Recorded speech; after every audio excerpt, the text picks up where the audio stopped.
अश्विनी तनेजा जी, एक प्रश्न आपसे। अगर वित्त मंत्री जी कह रही हैं कि सब कुछ बेहतर स्थिति में है, वित्त मंत्री जी इस बात को लेकर भी कह रही हैं कि सब कुछ रेगुलेटर्स के हाथ में है, वो कोई भी निर्णय लेने के लिए स्वतंत्र है, लेकिन फिर भी अगर 12 दिनों में किसी कंपनी की कुल नेटवर्थ लगभग आधे पर पहुंच जाए तो देश को चिंता करनी चाहिए कि नहीं?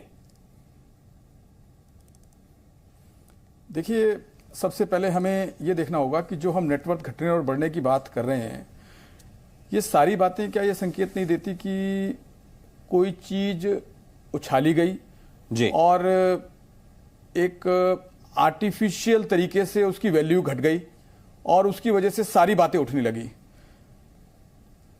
यानी कि कोई सुनियोजित स्कीम कुछ चल रही थी पहले से और उसके हिसाब से एक एक करके सारे स्टेप हुए और सारे स्टेप लेने के सिलसिले में जो आप आज मार्केट का क्रैशिंग देख रहे हैं वो उसका नेचुरल कॉन्सिक्वेंस था।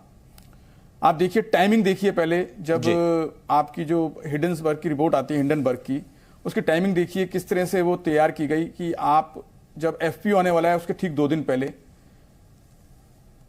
और किस टाइप की कंपनी है या एजेंसी है जो ये रिपोर्ट दे रही है।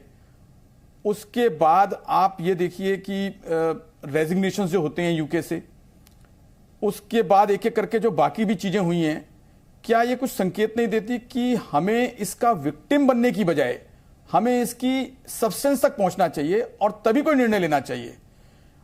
इस तरह की जो एक स्थिति पैदा करके अगर हम इकोनॉमी को डेंट करेंगे, कॉन्सिक्वेंशली इंडियन इन्वेस्टर्स को भी डेंट होगा और जो एक 5 ट्रिलियन की इकोनॉमी बनने जा रही है वो सपना पीछे छूट जाएगा। तो ये एक जाहिर सी बात है कि किसी ना किसी का तो एफर्ट है इसके ऊपर। मैं अभी किसी को क्लीन चिट नहीं दे रहा हूं, मैं ये भी नहीं कह रहा हूं कि नहीं ये सब झूठ है, ना ही मैं कह रहा हूं ये सब सच है। मैं सिर्फ इतना सा कह रहा हूं कि चाहे आप व्यक्तिगत रूप में देख लीजिए या किसी ऑर्गेनाइजेशन के फॉर्म में देख लीजिए, जब भी हम इस तरह की जल्दबाजी करके कोई भी निर्णय लेते हैं और पैनिक क्रिएट करते हैं तो नुकसान ही होता है। तो क्या हमें ये समय ऐसा नहीं है कि इंडिया एक तरफ और बाकी कुछ कंट्रीज एक तरफ, जिनकी आंखों में यह अखर रहा है कि इंडिया एक लीडिंग इकोनॉमी बन सकती है, जिनकी आंखों में यह शायद अखर रहा होगा कि आज इंडिया ने एक स्टैंड लिया यूक्रेन के ऊपर, वो स्टैंड जो इंडिया को इंडिया के हित में नजर आया, ना कि किसी और के हित के हिसाब से आपने निर्णय लिया। आज पहली बार इंडिया ने ऐसा किया है कि शायद ऑयल इंपोर्ट किया है और भी इंपोर्ट किया है बिना डॉलर का यूज किए। क्या एक बहुत बड़ा बदलाव नहीं है? तो ये सब बातें जब हुई हैं तो ये रेसिस्टेंस तो जाहिर था। तो बहुत सारी चीजें हो सकती हैं। There may be a conspiracy against the Indian economy. ठीक है, आप कह रहे हैं तो इसलिए जल्द हम उसका विक्टिम बनने की बजाय हम समझदारी से काम जो है इसको पॉलिटिकल एजेंडा ना अर्थव्यवस्था के खिलाफ साजिश के तौर पर देख रहे हैं। तनेजा साहब, मैं आपके पास वापस लौट कर आऊंगा। मुकेश जैन जी भी हमारे साथ जुड़े हुए हैं, मैं उनके पास भी चलना चाहता हूं और फिर इसके बाद राजनीतिक लोगों के पास जाऊंगा। मुकेश जैन साहब, आप इसको किस तरह से देखते हैं? एक टैक्स एक्सपर्ट के रूप में, एक वित्त मामलों के जानकार के रूप में, एक कंपनी जो लगभग आधे पर आ गई, क्या ये सिर्फ कॉन्स्पिरेसी की वजह से है या जो हिंडनबर्ग ने आरोप लगाए थे कि कई चीजें ऐसी हैं जिनमें अनियमितता बरती गई, उस वजह से निवेशकों का भरोसा हिला है? देखिए, मैं ना अश्वनी जी की राय से बिल्कुल सहमत हूं कि अभी क्लीन चिट किसी को देना बहुत ही गलत होगा, लेकिन ये एक बहुत बड़ी कॉन्स्पिरेसी भी दिखाई देती है। आप जैसे अगर देखेंगे कि आज की डेट में स्लो डाउन वर्ल्ड वाइड है, जिसमें सिर्फ इंडियन इकोनॉमी को सब ये कह रहे थे कि ये एक ऐसी इकोनॉमी है जो कि टिकी रहेगी, जो कि चलती रहेगी। इसमें भी अगर आप देखेंगे, आईएमएफ का भी देखेंगे तो उसने करीब 6.1 की ग्रोथ रेट दिखाई थी। तो कहीं ना कहीं ये भी पॉसिबल है कि इंडियन इकोनॉमी को डेंट डालने के लिए, क्योंकि एक अडानी समूह और एक अंबानी समूह, 2 समूह एक बहुत बड़े समूह है हिंदुस्तान के अंदर, और अगर किसी की भी मार्केट गिरती है, किसी के भी शेयर गिरते, तो उसका इंपैक्ट ऐसा नहीं है कि सिर्फ उसी समूह के ऊपर आता है, वो इंपैक्ट पूरे भारतवर्ष पे आता है, छोटे छोटे इन्वेस्टर्स पे आता है। तो पूरी हमारे जितने इंस्टीट्यूशनल इन्वेस्टर्स हैं, LIC है, SBI, ये इन सब पे आता है।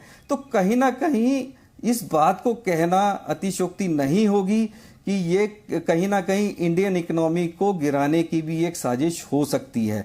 और जहां तक बात किसी के आरोप की है, हिंडनबर्ग एक नई कंपनी है, 2017 के अंदर ये कंपनी फॉर्म हुई थी जी। आज इसकी रिपोर्ट आई है।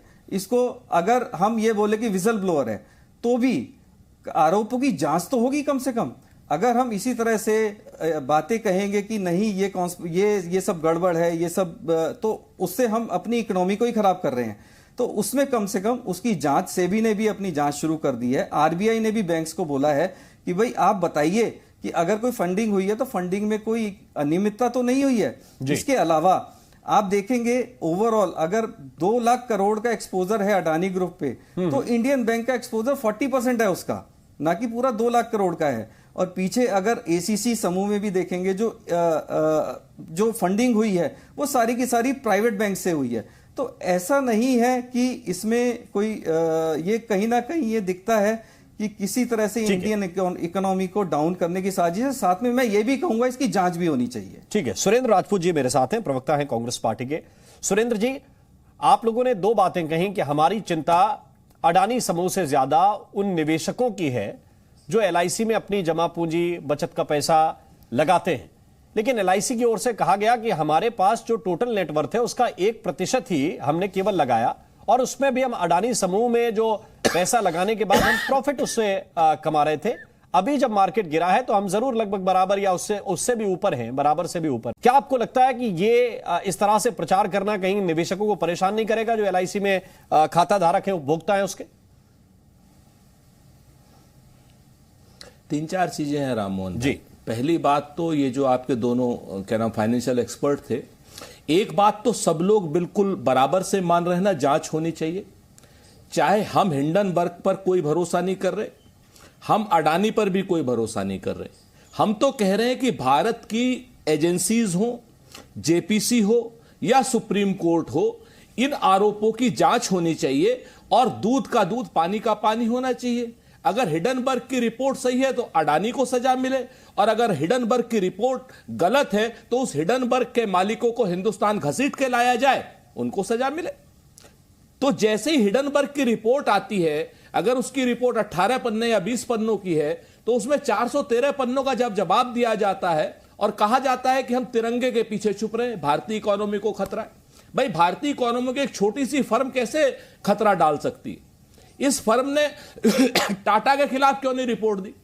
इस फर्म ने बिरला के खिलाफ क्यों नहीं रिपोर्ट दी? इस फर्म ने जी न्यूज के खिलाफ क्यों नहीं रिपोर्ट दी, सुभाष चंद्रा जी के खिलाफ? इस रिपोर्ट ने अंबानी साहब के खिलाफ क्यों नहीं रिपोर्ट दी? ये सिर्फ अडानी के खिलाफ क्यों रिपोर्ट दी? और फिर उसके बाद अडानी जी को तुरंत तिरंगे के पीछे छुपने की जरूरत क्या पड़ी?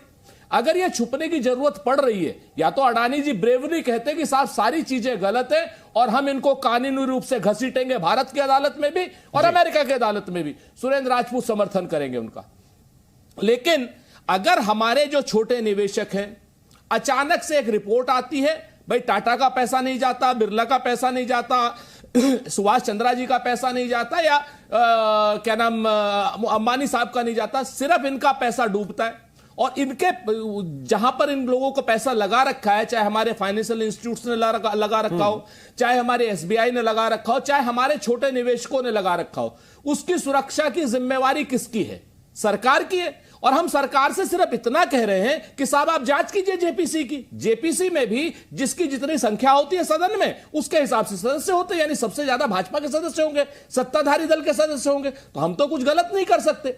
लेकिन जैसे हम जेपीसी की मांग करते हैं, सरकार जो है ब्लाइंड क्यों हो जा रही है? क्या सरकार को अपने निवेशकों की चिंता नहीं है? क्या निवेशक सिर्फ कांग्रेसी हैं? क्या निवेशक सिर्फ विपक्षी हैं? निवेशक तो पूरे हिंदुस्तान में भाजपा को वोट देने वाले लोग भी हैं।